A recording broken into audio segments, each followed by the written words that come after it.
Ikaze kuri channel yacu, wadushyigikira ukora subscribe, like na share ugasangiza abandi iyi video.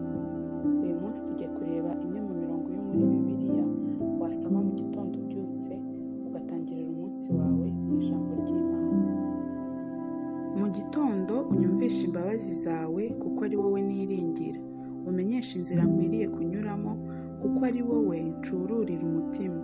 Zaburi 143 umurongo w'8. Mu gitondo uzaduhaze imbabazi zawe kugira ngo tujye twishima tunezerwe iminsi yacu yose. Zaburi ya 90 umurongo wa 14.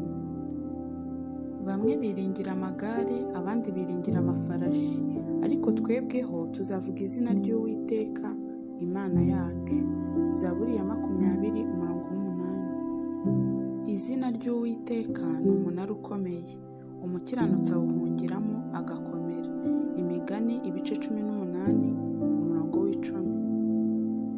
Ntutinye kuko ndi kumwe nawe, ntukihebe kuko ndi Imana yawe. Nzajya ngukomeza, ni koko nzajya ngutabara, kandi nzajya nkuramiza ukuboko kw'iburyo, ariko gukiranuka kwanjye. Yesaya 41 umurongo w'10. Kuko umuntu wese uzambaza izina ry'Uwiteka azakizwa. Abaroma ibice 10 umurongo wa 13. Ntimukagire icyo mwiganyira, ahubwo ibyo mushaka byose bimenywe n'Imana, mubisabiye mubyingingiye mushima. Abafilipi ibice 4 umurongo wa 6. Ubwo Kristo yatubaturiye kuba umudendezo, nuko muhagarare mushikamye mutacyongera kubohwa n'ububata. Abagalatiya ibice 5 umurongo wa 1. Mwambare intwaro zose z'Imana kugira ngo mubashe guhagarara mudatsinzwe n'uburiganya bwa Satani. Abefeso 6 umurongo wa 11. Shobozwa byose na Kristo umpa imbaraga. Abafilipi ibice 4 umurongo wa 13. Uwiteka ari mu ruhande rwanjye, sinzatinya. Umuntu yabasha kuntwara iki? Zaburi 118 umurongo wa 6. Imbabazi z'Uwiteka nizo zituma tudashiraho, kuko ibambe rye ritabura. Zihora zunguka uko bukeye, umurava wawe ni munini. Amaganya ya Yeremiya ibice 3 umurongo wa 22 na 23. Nta kigeragezo kibasha kubageraho kitari urusange mu bantu, kandi Imana niyo kwizerwa, kuko itazabakundira kugeragezwa ibiruta ibyo mushobora, ahubwo hamwe n'ikibagerageza izabacira akanzu kugira ngo mubone uko mubasha kucyihanganira. Abakorinto ba mbere ibice 10 umurongo wa 13. Kuko tuba tugenda tuyoborwa no kwizera, tutayoborwa n'ibyo tureba.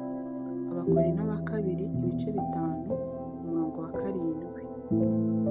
Kandi kwihangana kugatera kunesha ibitugerageza, uko kunesha kugatera ibyiringiro. Bene ibyo byiringiro ntibikoze isoni, kuko urukundo rw'Imana rwasabye mu mitima yacu kubw'Umwuka wera twahawe. Abaroma ibice 5 umurongo wa 4 n'uwa 5. Ni Imana igitare cyanjye, niyo nziringira, niyo ngabo inkingira, ni ihembe ry'agakiza kanjye, ni igihome cyanjye kirekire kinkingira, ni ubuhungiro bwanjye, ni umukiza wanjye unkiza urugomo. Samweli wa 2 ibice 22 umurongo wa 3. Mwese abarushye n'abaremerewe, nimuze munsange ndabaruhura.